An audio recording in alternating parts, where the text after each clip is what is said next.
Exam point of view से बता रहा हूँ, एग्जाम पॉइंट ऑफ व्यू और प्रैक्टिकल दोनों पॉइंट ऑफ व्यू से जो रूल्स इंपॉर्टेंट है, जो ऑर्डर्स इंपॉर्टेंट है, खाली हम उन्हीं पे फोकस करेंगे। ठीक है। अब रूल्स स्टार्ट होने से पहले मैंने आपको एक बात पहले बता चुका हूं कि भाई जो फर्स्ट शेड्यूल होता है हमारा वो ऑर्डर से शुरू है हमारा, ठीक है। और जो सीपीसी का सेक्शन पार्ट है वो हमारा बॉडी कहलाता है, बॉडी ऑफ सीपीसी। ठीक है। ये बात तो आप लोगों को मैं बता चुका हूँ कई बार, लेकिन एक बात और बतानी है आप लोगों को जो कि इंपॉर्टेंट है नॉलेज के लिए, जानकारी आपको होनी चाहिए। क्या? कि भाई देखिएगा, समझिएगा, सीपीसी में दो पार्ट हैं, एक है सेक्शन वाला पार्ट और एक है ऑर्डर्स एंड रूल्स वाला पार्ट, है ना। अब आप लोगों ने पढ़ा होगा कि हमारे किसी भी बेयर एक्ट में या किसी भी एक्ट में जब भी कोई अमेंडमेंट होता है तो उसे कौन करता है? कोई बताएगा? किसी एक्ट में अगर कुछ अमेंडमेंट करना हो तो कौन करता है? गवर्नमेंट कर सकते हैं सर रेस्पेक्टिव हाई कोर्ट करते हैं जो भी है। हाई कोर्ट किसी एक्ट में अमेंडमेंट कर सकता है? सर रूल में। सर पार्लियामेंट कर सकते हैं सर। हाँ, पार्लियामेंट करती है। किसमें करती है वो? चलिए, पार्लियामेंट के पास पावर है, वो कॉन्स्टिट्यूशन पढ़ेगी उसमें है। सर वो हाई कोर्ट ना पता है। हाँ, देखिए मैं आपको फर्क समझा देता हूँ। जो सीपीसी में सेक्शन वाला पार्ट होता है या फिर किसी भी एक्ट में जो सेक्शंस होते हैं वो हमेशा पार्लियामेंट अमेंड कर सकती है, ठीक है। लेकिन इस सीपीसी में जो ऑर्डर्स वाला पार्ट है, मतलब कि जो फर्स्ट शेड्यूल है, उसको पार्लियामेंट अमेंड नहीं कर सकती, उसको हाई कोर्ट या सुप्रीम कोर्ट अमेंड करती है, ठीक है। और बेसिकली हाई कोर्ट अमेंड करती है, और जो सेक्शन वाला पार्ट है उसको पार्लियामेंट अमेंड करती है, ठीक है। इसको आप लिख लीजिए अपने पास। Orders are amended by high court and sections are amended by parliament. ठीक। अब स्टार्ट करते हैं हम लोग शेड्यूल। अब हम लोग शेड्यूल में क्या पढ़ेंगे कि भाई पार्टीज क्या होता है, कैसे जुड़ते हैं, और इसमें अगर और थोड़ा सा डीप में कैटेगराइज करेंगे इसमें हम, तो हम लोग पढ़ेंगे प्रॉपर पार्टी और नेसेसरी पार्टी क्या होता है ना। ऑर्डर वन में ही ये सब चीजें पढ़ेंगे, क्योंकि कई बार तो सिर्फ यही क्वेश्चन आया है मेन में कि differentiate between proper party and necessary party. तो उसके लिए मैंने एक लिंक दे दिया है और शॉर्ट में मैं आपको यहाँ बता दूंगा आइडिया, एक रफ आइडिया दे दूंगा। डिटेल में अगर किसी को पढ़ना है तो केस लॉज भी है, आप साथ में उसके पढ़ सकते हो उसको। चलिए। हेलो जी सर। सर, जैसे कि फर्स्ट शेड्यूल इसमें भी मेंशन है, सीआरपीसी में भी मेंशन है फर्स्ट शेड्यूल, मतलब ये वो फर्स्ट शेड्यूल वही है सर, वो सीआरपीसी वाला ही? सर सीआरपीसी का अपना फर्स्ट शेड्यूल अलग चीज है, उसका वो इसका अलग है फर्स्ट शेड्यूल। इसके शेड्यूल में प्रोसीजर स्टार्ट है ना। हर दोनों बेयर का एक्ट अलग का अलग होता है शेड्यूल? हर बेयर एक्ट का अपना फर्स्ट शेड्यूल होता है, या अगर है तो उसका अपना है, वो उसका खुद का है, ठीक है। मतलब आपका यूनिफॉर्म शेड्यूल नहीं है?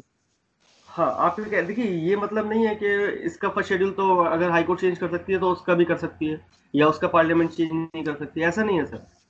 वो खुद के नहीं बेयर एक्ट नहीं, के अपने वो फर्स्ट शेड्यूल है क्वेश्चन, हाँ। मेरा क्वेश्चन वो नहीं था, क्योंकि मैंने सीआरपीसी में पढ़ा फर्स्ट शेड्यूल, इसमें हम्म। फर्स्ट शेड्यूल, तो मैं पूछना चाह रहा था कि मतलब दोनों फर्स्ट शेड्यूल वही वाला है कि जो मतलब एक ही है, या दोनों के सबके एक्ट वाइज सेपरेट होते हैं, सबके अपने अपने? सर सबके सेपरेट होते हैं, अपने अपने होते हैं वो। सीआरपीसी के फर्स्ट शेड्यूल में क्या है, उसमें उसके फॉर्म्स दे रखे हैं उसमें, है ना। सारा क्वेश्चन आया था उड़ीसा जुडिशियली का मेन एग्जाम है, इसी रिसेंट अभी हुआ था। क्वेश्चन था इज रेस्ट्रिक्टेड और a rule of substantive law और a rule of procedure law, उसके बारे में क्वेश्चन आया था सर। सर ये रेस्ट्रिक्टेड क्या होना चाहिए? वो क्वेश्चन आ रहा था सर, सब्सटेंटिव लॉ है क्या, रूल ऑफ प्रोसीजर लॉ है? Res judicata sir I think procedural law है शायद। आप बताइए आपके हिसाब से क्या होना चाहिए, आप लोग बताइए। मेरा सर कुछ आइडिया नहीं सर, मैं जस्ट ओपन करके अभी देखा, इस टाइप आया था क्वेश्चन। हाँ, क्योंकि वो जो ना आपके प्रोसीडिंग्स पे अफेक्ट करेगा मेरे हिसाब से। क्वेश्चन अच्छा है, मेरे हिसाब से सर प्रोसीडिंग प्रोसीजरल लॉ है ना, प्रोसीजरल, वही तो मैं कह रहा हूँ, प्रोसीजरल लॉ ही मुझे लग रहा है, क्योंकि वो आपकी प्रोसीडिंग्स का अफेक्ट करता है, आपके सूट का राइट डिसाइड नहीं करता कि आप केस डाल सकते हैं कि नहीं डाल सकते। जब आप केस डाल देंगे उसके बाद वो इफेक्ट में आता है रेस जुडिकेटा, है ना जी। क्योंकि वो जब आप सूट फाइल कर देंगे उसके बाद उसको उसकी प्रोसीडिंग को स्टे करेगा वो, है ना। और अगर सब्सटेंटिव होता तो वो ये डिसाइड करता कि आप सूट फाइल कर सकते हैं कि नहीं कर सकते। तो ये तो काम नहीं करता, सूट फाइल करने से तो रोकता नहीं है आपको, लेकिन सूट फाइल कर दिया तो उसको स्टे कर देगा। जी मैम बताइए। Which your question, sir? हाँ मैम बताइए। Rajesh ji, which your question? Is res judicata a rule of substantive law or Which a your rule of procedure? अरे यार, Oh मैं my पूछ रही God, हूँ this year question. question This year 2020 question. का This year question. 2020 This और year. 90। 20. अच्छा ठीक है, क्या हुआ? नहीं सर ऐसे अच्छा और और एक क्वेश्चन आया था sir, what do understand by. देखिए मेरी बात सुनिए सर, ये जो है ना, ये रिकॉर्डिंग बंद होने के बाद और ये टॉपिक खत्म होने के बाद आप बाद में पूछ सकते हैं ये सारे क्वेश्चन, तो है ना। ये लास्ट में पूछेगा, अगर इस टॉपिक से अलग क्वेश्चन है तो उसे लास्ट में पूछिए आप। सर ये अलग टॉपिक है सर, लास्ट में पूछेगा सर। हाँ मैं वही तो कह रहा हूँ, ये रिकॉर्डिंग खराब हो रही है। अब चलिए दोबारा शुरू कर देता हूँ। ठीक, चलिए इसी कंटिन्यू करते हैं। ऑर्डर 1 है हमारा, पार्टीज टू द सूट। ठीक, ऑर्डर 1 का रूल 1 कहता है हमें, who may be joined as plaintiffs. अब देखिए, जो प्लेंटिव किसे कहते हैं हम लोग? प्लेंटिव हम लोग कहते हैं जो सूट फाइल करता है ना, जो नॉर्मल हम लोग जो जानते हैं, जो अगर थोड़ा बहुत जो इंट्रोड्यूस हुए हैं, कोर्ट वगैरह कभी गए होंगे, या जो लॉ में अभी भी इंट्रोड्यूस हो रहे हैं, आप लोग आ रहे हैं, प्रैक्टिस नहीं करी कई होने, तो वो प्लेंटिव को क्या समझते हैं कि भाई जो सूट फाइल करता है, जो प्लेंट सबमिट करता है, जो प्लेंट फाइल करता है, उसको हम कहते हैं प्लेंटिव। लेकिन एक्चुअल में ऐसा नहीं होता हर केस में। जिसने सूट फाइल नहीं करा है वो भी प्लेंटिव बन जाता है। ठीक है, तो प्लेंटिव की रियल डेफिनेशन सीपीसी ने हमको दे रखी है रूल 1 में, ऑर्डर 1 के रूल 1 में। ऑर्डर 1 की बात करेंगे हम सिर्फ। ऑर्डर 1 में खाली पार्टीज के बारे में बात की गई है कि सूट में कौन कौन सी पार्टीज होती हैं, कैसी कैसी पार्टीज होती हैं, इसके बारे में ऑर्डर 1 है। तो रूल 1 कहता है, when right to relief arises out of the same acts exist in such persons and two suits have common question of fact or law। ठीक है, कहने का मतलब कि भाई जब एक कॉमन ट्रांजैक्शन से, एक सेम ट्रांजैक्शन से, सेम एक्ट से जब राइट टू रिलीफ अराइज होता है दो अलग अलग पर्सन्स को, ठीक है, और वो दोनों पर्सन्स क्या करने वाले हैं, मान लीजिए वो अलग अलग केस फाइल करने का उनको राइट मिल गया रिलीफ के लिए अपनी, है ना, और एक्ट सेम था, उस एक्ट से दो अलग अलग लोगों को प्रॉब्लम हुई सेम एक्ट से। ठीक है, तो वो दोनों क्या कर सकते हैं, वो दोनों अपना अलग अलग सूट भी फाइल कर सकते हैं, और या फिर वो आके जॉइंट पार्टी अपना एक पार्टी में ज्वाइन हो सकते हैं एज अ प्लेंटिव। ठीक है, क्लियर हो? किसी डाउट तो नहीं, या कोई ऐसा तो नहीं समझ में नहीं आया हो? When right to relief arises out of same acts exist in such persons and two suits have common question of fact or law। अगर सेम एक्ट से दो पर्सन्स को प्रॉब्लम पहुंची है तो, और उनका क्वेश्चन भी सेम है, उसी पॉइंट पर है, तो वो दोनों एक साथ आके भी प्लेंटिव बन सकते हैं अगेंस्ट द डिफेंडेंट। ठीक है, इसको हम कहते हैं joinder of plaintiff.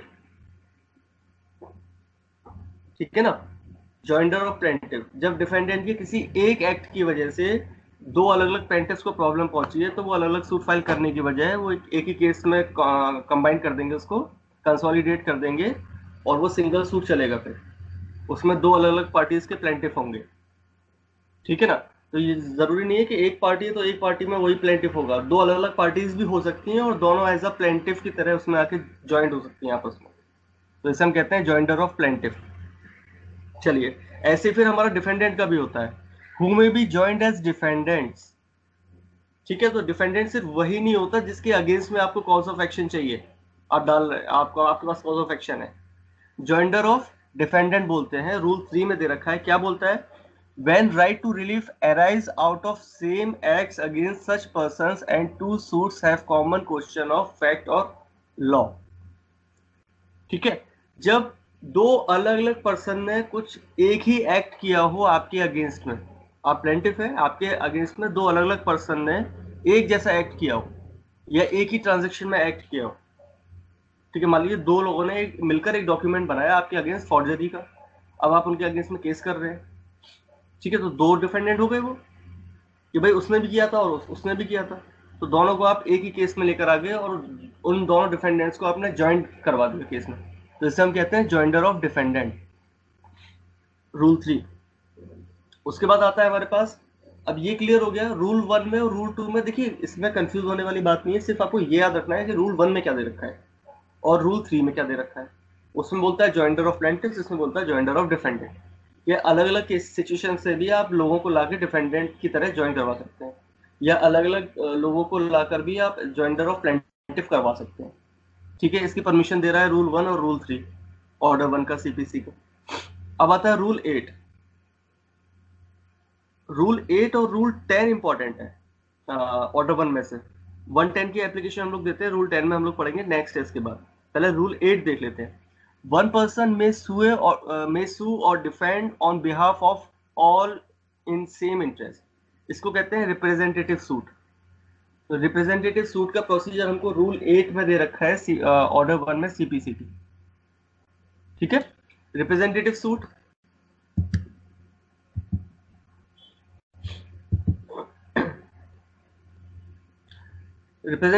where there are numerous persons having same interest, one or more person may with the permission of the court sue or defend on behalf of others। ध्यान रखिएगा, representative suit क्या होता है? जब बहुत सारे लोग मिलकर उन सबका सेम इंटरेस्ट है और या तो उनके अगेंस्ट में केस पड़ा हुआ है या वो केस फाइल कर रहे हैं। समझिएगा, सिंपल लैंग्वेज में बोल रहा हूँ। बहुत सारे लोगों का किसी सूट में सेम इंटरेस्ट है, ठीक है, तो या तो उन लोगों ने सबने मिलकर कोई सूट फाइल किया है या उनके अगेंस्ट में कोई सूट पड़ा हुआ है।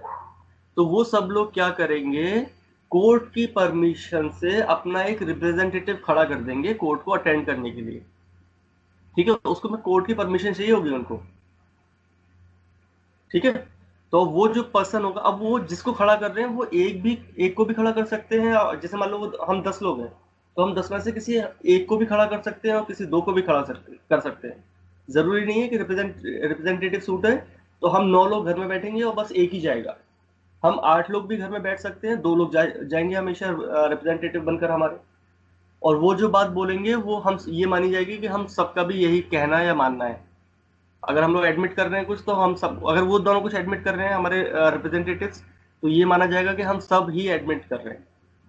अगर हम लोग कुछ कह रहे हैं, अगर वो दोनों कुछ कह रहे हैं, तो ये माना जाएगा कि ये सब 10 के 10 सब कुछ यही सब कह रहे हैं।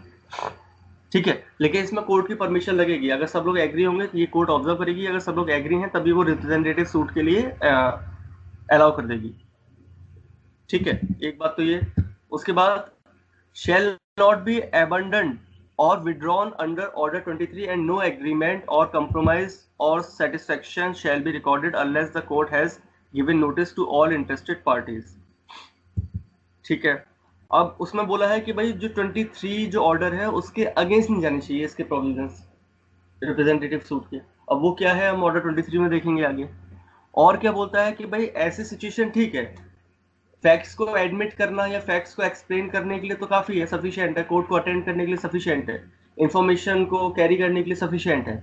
लेकिन जब भी बात आएगी कुछ कॉम्प्रोमाइज की या किसी एग्रीमेंट की, तो कोर्ट उस रिप्रेजेंटेटिव की बात नहीं सुनेगी, वो इंडिविजुअली पार्टी को कॉल कर सकती है या उनको इन्फॉर्मेशन पहुंचा सकती है कि ऐसे ऐसे आपके इस केस में जो आपने रिप्रेजेंटेटिव सूट था आपका, इसमें ये कॉम्प्रोमाइज होने जा रहा है, तो आप लोग प्लीज आके अटेंड कर लीजिए या फिर आपको ये इन्फॉर्मेशन दी जा रही है।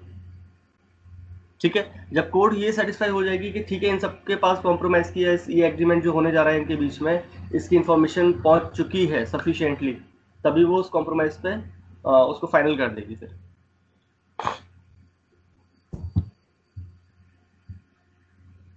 सब रूल 6 कहता है अ decree passed in such suit shall be binding on all persons. ठीक है, ये सिंपल सी बात है। जब आप लोग एग्री कर चुके हैं पहले रिप्रेजेंटेटिव सूट के लिए, तो उसमें अगर कोई डिग्री पास हो रही है तो जितने भी लोग घर बैठे थे ना अपना रिप्रेजेंटेटिव बना बना के, उन लोगों को पे भी बाइंडिंग होगी, उन लोगों को भी मानना पड़ेगा वो जो उसके डिग्री जो भी होगी, जो भी जजमेंट आएगा। ऑन हुज बिहाफ और for whose benefit the suit is instituted और defended, therefore it is decree in rem. Decree in rem और डिक्री इन पर्सोनेम दो होते हैं, हमने पढ़े थे। डिक्री इन रैम होता है जो पब्लिक के लिए अफेक्ट करेगा। ऐसी डिक्री हो रही है, रिप्रेजेंटेटिव सूट है, आप किसी को, मान लीजिए मैं अपने कॉलोनी को रिप्रेजेंट कर रहा हूँ, सपोज मेरी कॉलोनी में किसी बिल्डर ने आके कुछ ऐसी बिल्डिंग बना दी है जिससे हमारी आगे की गली छोटी हो गई है, तो हम पूरी कॉलोनी तो जाएगी नहीं कोर्ट में एक साथ हर डेट पे। तो हमने कोई एक रिप्रेजेंटेटिव खड़ा कर लिया, मान लीजिए मेरी कॉलोनी ने मुझे खड़ा कर दिया था। अब मैं जा रहा हूँ, आप कोर्ट कहती है कि नहीं ये तो इसी की प्रॉपर्टी है बिल्डर की और इसने सही कंस्ट्रक्शन किया है, तो ये हम पूरी कॉलोनी पे माना जाएगा। भले ही पूरी कॉलोनी को मैं रिप्रेजेंट कर रहा था, लेकिन बाइंडिंग कौन हो जाएगा उस जजमेंट से या उस डिक्री से? पूरी कॉलोनी। वही बात यहाँ पे करना चाह रहा है। जजमेंट इन रैम होता है, जजमेंट इन पर्सोनेम नहीं होगा। पर्सोनेम मतलब कि अगर मान लीजिए मैं अटेंड कर रहा था कोर्ट में, मैं जा रहा था, मैं साइन कर रहा था, मैं सारे जो प्रोसीजर्स है उनको फॉलो कर रहा था कोर्ट में जाके, है ना, और जजमेंट आता है तो उससे सिर्फ मुझे अफेक्ट पड़ेगा, मेरा पर्सनल केस था कोई, तो वो कहलाता फिर जजमेंट इन पर्सोनेम। एक पर्सन पे, एक या दो पर्सन पे इफेक्ट कर रहा है खाली, जो फाइट कर रहे थे उस केस में आके अटेंड कर रहे थे। लेकिन ऐसे जो रिप्रेजेंटेटिव सूट्स होंगे वो जजमेंट इन रैम होंगे, मतलब कि उन सब पे इफेक्ट पड़ेगा उसका, सिर्फ उसी पे नहीं पड़ेगा जो अटेंड कर रहा था कोर्ट में आके तारीखें, जो प्रैक्टिकली फाइट कर रहा था उनको। Adjudication pronounced upon the status of a person or a thing by a competent court applies to the world generally। ठीक है, अब आती है बात ऑर्डर 1 रूल 9। देखिए ऑर्डर 1 रूल 8 को याद कर लीजिए, माइंड में सेट कर लीजिए। Representative suit 1 rule 8, representative suit order 1 rule 8। ठीक है, क्वेश्चन यही आएगा कि रिप्रेजेंटेटिव सूट के बारे में किस ऑर्डर में दे रखा है या किस रूल में दे रखा है। तो order 1 rule 7, order 1 rule 6, order 1 rule 8, order 1 rule 9, इस तरीके से ऑप्शंस आते हैं एमसीक्यू में फ्री में। ऐसे ही हमारा ऑर्डर 1 रूल 9 ये हमें बताता है मिस जॉइंडर और नॉन जॉइंडर के बारे में, misjoinder and non joinder of parties. ठीक है, अब मिस जॉइंडर क्या होता है? Suit is not defeated by non joinder और misjoinder unless there is non joinder of necessary parties. अब यहाँ पे बहुत सारी बातें आ जाती हैं जो हमें जाननी है। पहली बात तो मिस जॉइंडर क्या होता है और नॉन जॉइंडर क्या होता है। उसके बाद मिस जॉइंडर से क्या सूट डिफीट हो जाता है, क्या नॉन जॉइंडर से सूट डिफीट हो जाता है, सूट पे क्या इफेक्ट पड़ेगा, प्रोसीडिंग्स पे क्या इफेक्ट पड़ेगा। अगर कोई मिस जॉइंडर हो गया है तो उससे प्रोसीडिंग पे क्या इफेक्ट पड़ेगा, और अगर कोई नॉन जॉइंडर है मतलब जो पार्टी था वो जुड़ा ही नहीं है तो उससे क्या इफेक्ट पड़ेगा। अब मैं पार्टीज की बात कर रहा हूँ तो पार्टीज भी दो टाइप की होंगी, एक होती है नेसेसरी पार्टी और एक होता है प्रॉपर पार्टी। ठीक है, चलिए अब नेसेसरी पार्टी और प्रॉपर पार्टी अरुंधति मैम आप कोशिश करेंगे बताने की? आपने तो कोर्ट में देखी होंगी। नेसेसरी पार्टी तो मान लो कि एक घर में 4 मैम साउंड क्लियर नहीं आ रही आपकी। मतलब हाँ 4 भाई है वहां पर, वो लोग एक केस करना चाहते हैं और एक के अगेंस्ट, पर 4 भाई राजी नहीं होते। एक दो राजी होते हैं और 2 मना कर देते हैं कि हम लोग केस के लिए जाना नहीं चाहते हैं। ठीक है, तो वहां पर वो लोग क्या करते हैं, क्योंकि वो लोग का वो प्रॉपर्टी में शेयर है, उन लोग के बिना केस नहीं हो पाएगा। तो वहां पर वो 2 भाई मतलब 4 का 4 भाई नेसेसरी पार्टी होते हैं। हाँ ठीक वहां है। पर और यहाँ पर अगर केस कोई भी एक भाई को छोड़कर केस करेंगे तो वो केस क्या होगा, मतलब प्रॉपर एडजुडिकेशन नहीं हो पाएगा। इसीलिए ये लोग क्या करते हैं, वहां पर प्लेंटिफ होके और 2 भाई को क्या करते हैं, प्रोफॉर्मा डिफेंडेंट कर देते हैं। ठीक है, और वो लोग राजी नहीं होते। प्रॉपर पार्टी क्या होता है? प्रॉपर पार्टी होता है सर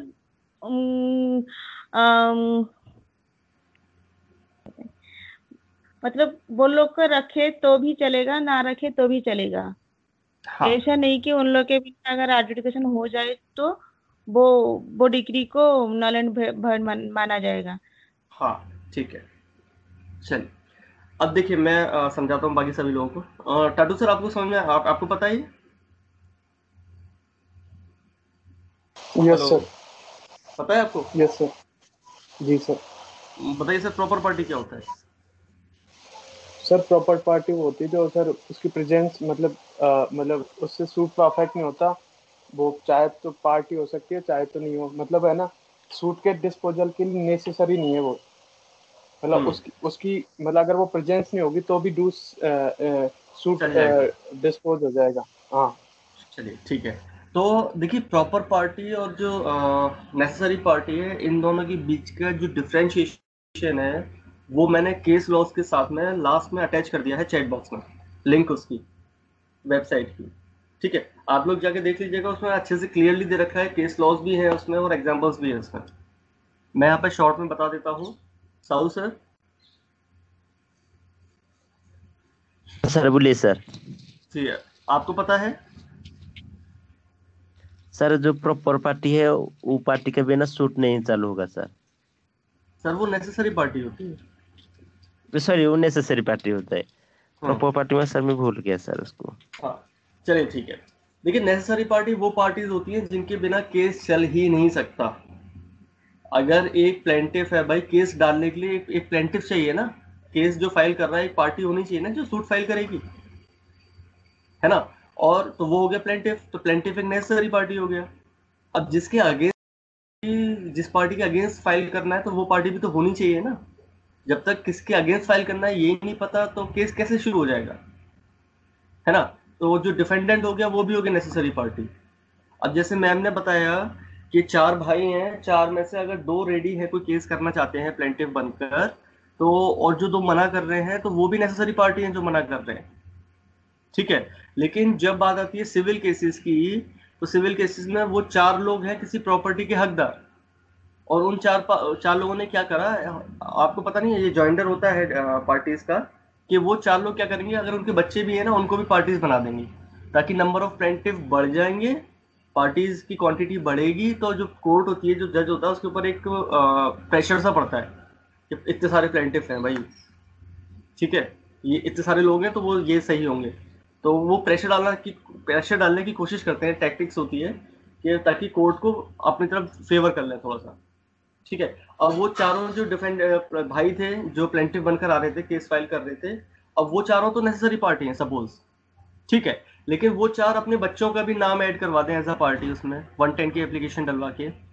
अब 110 क्या होता है इसके बाद ही आएगा, नेक्स्ट है ना। तो 110 की एप्लीकेशन डलवा के अपने बच्चों को भी ऐड करवा दें, तो वो बच्चे हों पार्टी या ना हो कोई फर्क नहीं है। ठीक है, तो उनको हम लोग कह सकते हैं प्रॉपर पार्टी, कि भाई लीगली पार्टी तो बन सकते हैं, लेकिन वो पार्टी बने या ना बने इससे कोई खास फर्क नहीं पड़ेगा केस में, है ना, डिसीजन में कोई खास फर्क नहीं पड़ेगा उससे। चलिए, तो क्या बोलता है मिस जॉइंडर और नॉन जॉइंडर क्या होता है? देखिए मिस जॉइंडर मतलब होता है दो लोगों के गलत जुड़ जाना। मतलब सपोज किसी केस में दो प्लेंटिफ हैं, दो डिफेंडेंट हैं, अब उनमें से एक डिफेंडेंट को भी प्लेंटिफ बना दिया था, या एक प्लेंटिफ को डिफेंडेंट बनाकर पेश कर दिया, ऐड करवा दिया, तो उसे हम कहेंगे मिस जॉइंडर। मतलब गलत गलत साइड जाके वो ऐड हो गया, ये कहलाता है मिस जॉइंडर। अब नॉन जॉइंडर क्या होता है? नॉन जॉइंडर का मतलब होता है कि भाई ऐड ही नहीं किया था, है ना, ऐड ही नहीं किया था। अब मिस जॉइंडर और नॉन जॉइंडर में भाई ऐड, अगर नॉन जॉइंडर में ऐड ही नहीं किया तो वो फिर फर्दर एक बात आती है कि किसको ऐड नहीं किया, क्या नेसेसरी पार्टी को ऐड नहीं किया, नेसेसरी पार्टी का नॉन जॉइंडर हो गया, या फिर प्रॉपर पार्टी का नॉन जॉइंडर हो गया, है ना। और एक है नेसेसरी पार्टी, कि भाई मिस जॉइंडर हो गया, तो मिस जॉइंडर किसका हुआ, नेसेसरी पार्टी का हुआ है या प्रॉपर पार्टी का हुआ है। तो इससे प्रोसीडिंग पे क्या इफेक्ट पड़ेगा, इसकी भी कुछ नोट्स यहाँ पे लिखे हुए हैं स्टार्टिंग में। Suit is not defeated by non joinder और misjoinder unless there is non joinder of necessary party. ठीक है, होता क्या है, ऐसे मान लीजिए आप कि भाई कोई पार्टी थी ही नहीं शुरू से, नॉन जॉइंडर हो गया था केस में। अब जो पार्टी शुरू से थी नहीं, तो अब तक जितनी भी प्रोसीडिंग हुई हैं प्रोसीडिंग चलते चलते चलते बीच में पता चला कि भाई यहाँ नेसेसरी पार्टी तो जुड़ी ही नहीं, जो मेन पार्टी है, मेन पर्सन, उसको तो ऐड ही नहीं किया आपने। तो होगा क्या कि अब तक जितनी भी प्रोसीडिंग चली सब बेकार हो गई। कि अब क्या होगा कि अब जो नॉन ज्वाइंटर हुआ था, जो नेसेसरी पार्टी का नॉन ज्वाइंटर हो गया था, वो नेसेसरी पार्टी जुड़ी ही नहीं थी, उसको बुलाया जाए और उसको बुलाने के बाद दोबारा से शुरू से प्रोसीडिंग शुरू की जाए सारी। तो उससे तो भैया बहुत इफेक्ट हो जाएगा केस पे। तो इसलिए ये बात बोली गई है, suit is not defeated by non ज्वाइंटर और मिस ज्वाइंटर। ठीक है, सूट पे फर्क पड़ जाता है किसी भी पार्टी का नॉन ज्वाइंटर या मिस ज्वाइंटर होने का, लेकिन तब सबसे ज्यादा फर्क पड़ेगा जब वो पार्टी नेसेसरी पार्टी हो। ठीक है, मिस ज्वाइंटर से कोई फर्क नहीं पड़ता भाई, वो पर्सन मौजूद तो था प्रोसीडिंग्स में, चाहे भले वो नेसेसरी पार्टी हो चाहे प्रॉपर पार्टी हो। अगर मिस ज्वाइंटर हुआ है तो सूट डिफीट नहीं होगा और ना ही उसकी प्रोसीडिंग्स डिफीट होंगी, ना ही उस जजमेंट को अवॉइड करवा सकते हो। ठीक है, क्यों? क्योंकि वो मौजूद तो था, अपनी बात तो रख ही रहा होगा कहीं ना कहीं, चाहे एज अ डिफेंडेंट रख रहा हो चाहे एज अ प्लेंटिफ रख रहा हो, अपने फैक्ट्स तो वो पेश कर ही रहा था ना, और जो एडमिट करना था वो एडमिट तो कर ही रहा था ना। लेकिन अगर नॉन ज्वाइंटर हो जाता है किसका, नेसेसरी पार्टी का, तो पूरा सूट और पूरी प्रोसीडिंग डिफीट हो जाएगी। इस पहले पैराग्राफ में इतनी सारी बातें छुपी हुई हैं जो मैंने आपको बोली हैं अभी। किसी को कंफ्यूजन तो नहीं इसमें? अगर मिस ज्वाइंटर होता है या नॉन ज्वाइंटर होता है प्रॉपर पार्टी का तो कोई दिक्कत नहीं है, जब भी आपको एहसास होगा आप तब उसको ऐड करवा लें 110 की एप्लीकेशन डलवा के प्रॉपर पार्टी को, बाद में भी करवा सकते हैं।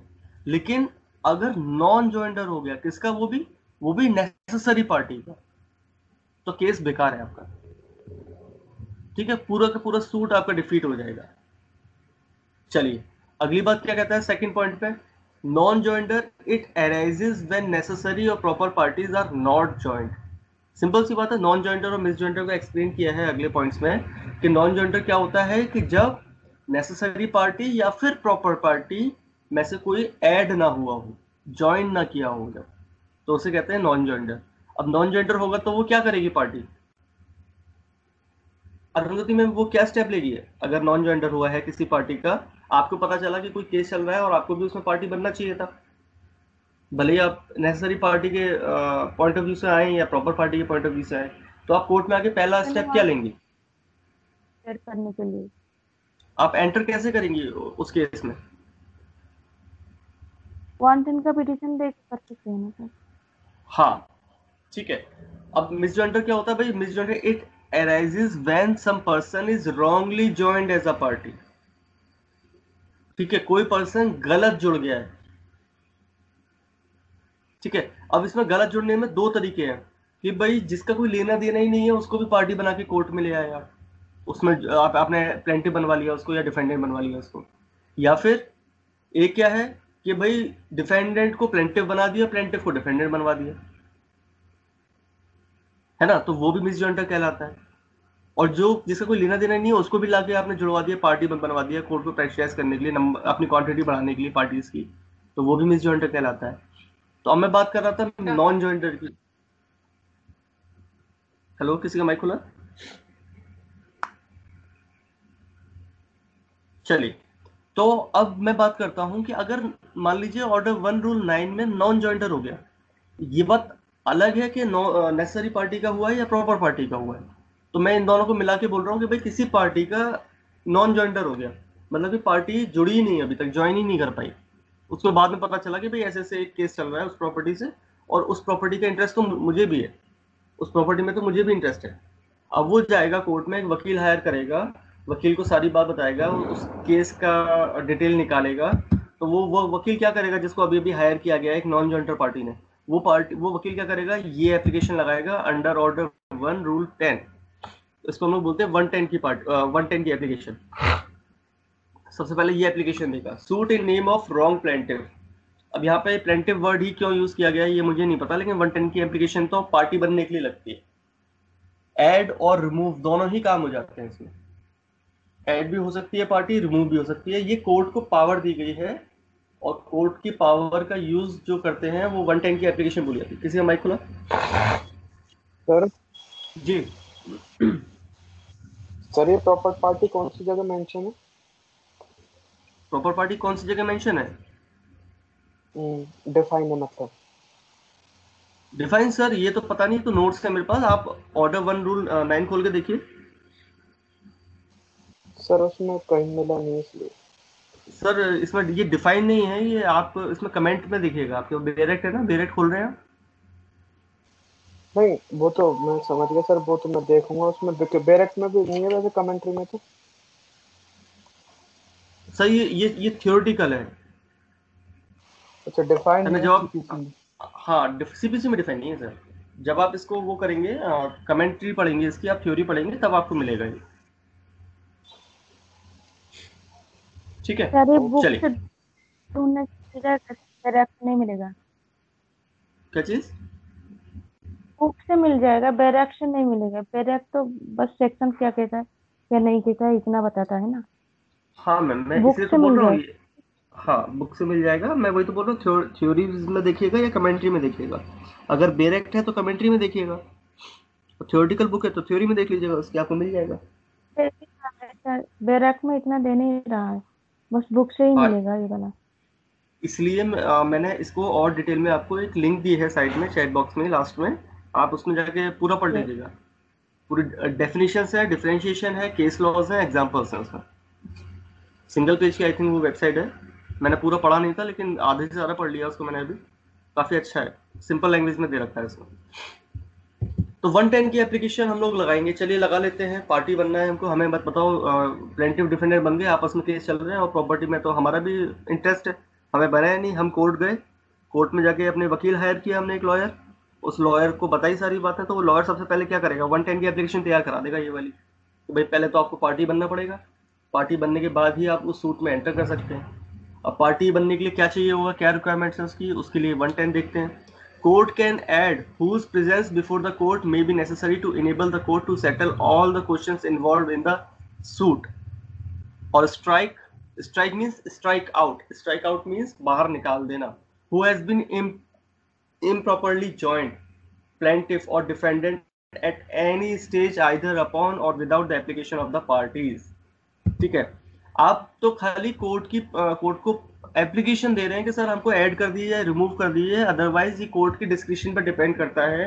कोर्ट के पास पावर है कि वो इस ऑर्डर के अंदर, इस रूल के अंदर, रूल क्या है, प्रोसीजर है, इस प्रोसीजर के अंदर कोर्ट के पास पावर है कि वो जब चाहे, जब भी उसको ऐसा लगे कि कोई पार्टी इम्प्रॉपरली ज्वाइन हो गई है ना, या फिर उसको ये लगे कि कोई नेसेसरी पार्टी का नॉन ज्वाइंटर हो गया, भैया इसको तो ऐड होना जरूरी था और नॉन ज्वाइंटर हो गया, ये ऐड नहीं हो पाई, तो ऐसी दोनों सिचुएशन में कोर्ट ऐड भी कर सकती है किसी भी पार्टी को, और वो रिमूव भी कर सकती है।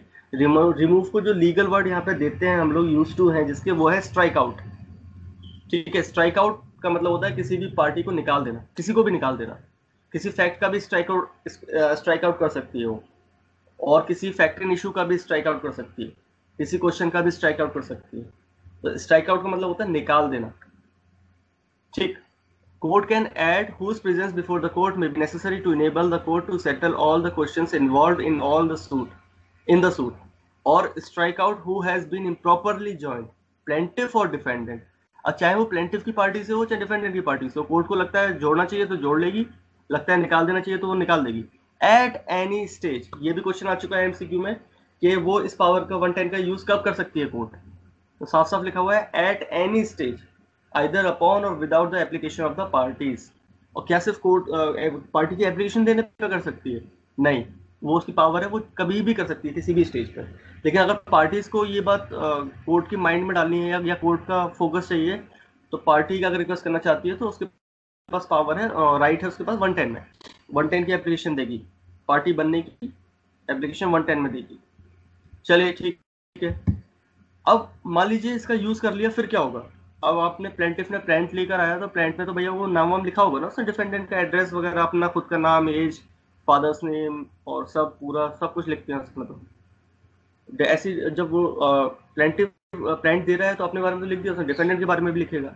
अब डिफेंडेंट में उसका भी नाम था जिसको मान लीजिए कोर्ट ने रिमूव कर दिया, तो कोर्ट ने तो लीगली रिमूव कर दिया, लेकिन प्लेंट में तो उसका नाम लिखा रहेगा।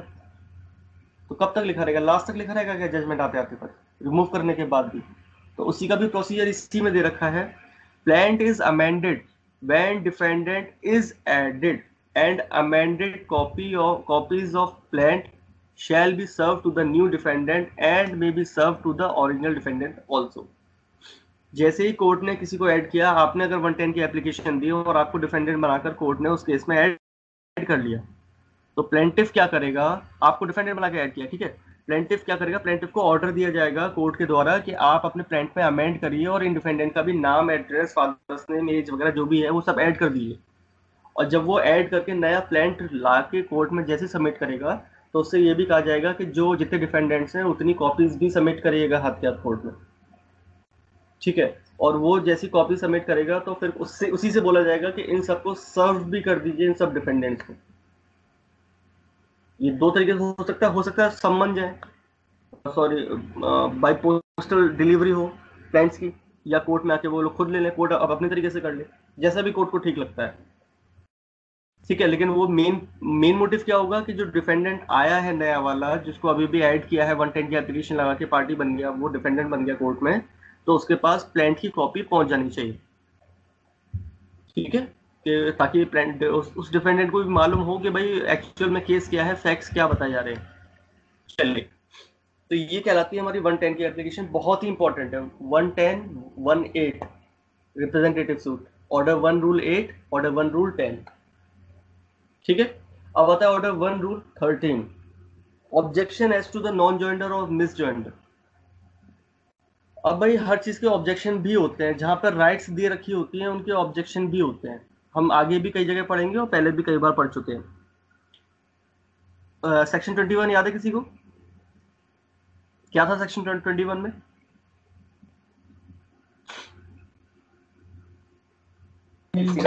बार अफसर सर जी, सेक्शन 21 याद है सीपीसी का, किसके बारे में था? आप लोग हमेशा ध्यान रखिएगा, अगर किसी लॉ की जुडिशरी की कंपटीशन की तैयारी कर रहे हैं ना, तो कुछ रखें ना रखें, ऑब्जेक्शंस वाले सेक्शंस को जरूर याद रख लीजिएगा कि ऑब्जेक्शन रेज करने के लिए पार्टी को राइट या पावर कौन सी सेक्शन दे रहा है, हमेशा ध्यान रखिएगा, ठीक है sir. Objection to rejection sir, objections raise करने के लिए कौन कौन से सेक्शंस दे रखे हैं। अब ऑर्डर 1 रूल 13 क्या कह रहा है कि भाई आपके पास पावर है पार्टी बनने के लिए, जो प्रोसीजर दे रखा है 110 में दे रखा है। आप पार्टी बन गए, आपने कोर्ट को कुछ भी बोल दिया घुमा फिरा के, और मान लीजिए कोर्ट बन गई, तो भाई अपोजिट पार्टी कहता है कि ये तो कोर्ट से झूठ बोल कर आ गई है, अब तो पार्टी बन गई यहाँ पे, और पार्टी बन गई, अब हमारे प्रोसीडिंग का कचड़ा कर देगी ये आदमी तो आके पार्टी बन के। तो भाई ऐसे में दूसरी पार्टी क्या कर सकता है, वो ऑब्जेक्शन उठा सकता है कि सर ये पार्टी बनने के लायक नहीं है, ये तो इसका तो कोई इंटरेस्ट ही नहीं है इस प्रॉपर्टी में, इस सूट में या इस केस में, तो वो ऑब्जेक्शन करेगा। उसके पास पावर कहाँ से आ रही है, राइट कहाँ से आ रहा है, वो आ रहा है ऑर्डर 1 रूल 13 से, objections as to the non joinder और मिस जॉइंडर। अगर किसी का नॉन जॉइंडर हुआ है या मिस जॉइंडर हुआ है, तो उसके अगेंस्ट ऑब्जेक्शन कैसे रेज होगा, वो होगा 1 रूल 13 में क्या बोलता है, should be raised at earliest possible opportunity and in all cases where issues are settled at or before such settlement unless objection has subsequently arisen।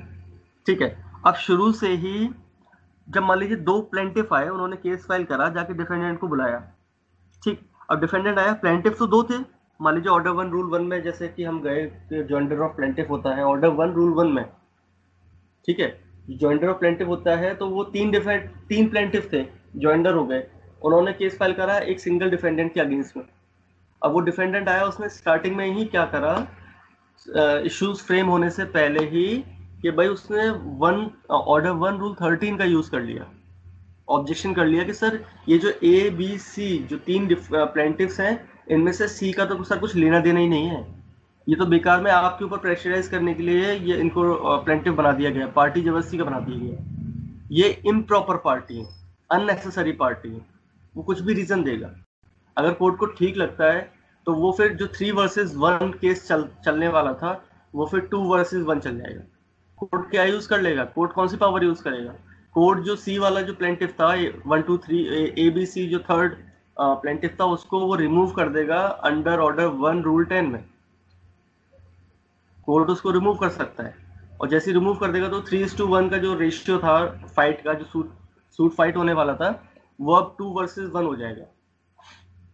ठीक है, अगर डिफेंडेंट ने आते ही जैसे उसको सम्मन मिले, कोर्ट में बुलाया गया, उसने WS दिया, WS के साथ में ही तुरंत वो एप्लीकेशन लगाएगा 1 रूल 13 की। ठीक है, किसी को कोई डाउट यहां तक?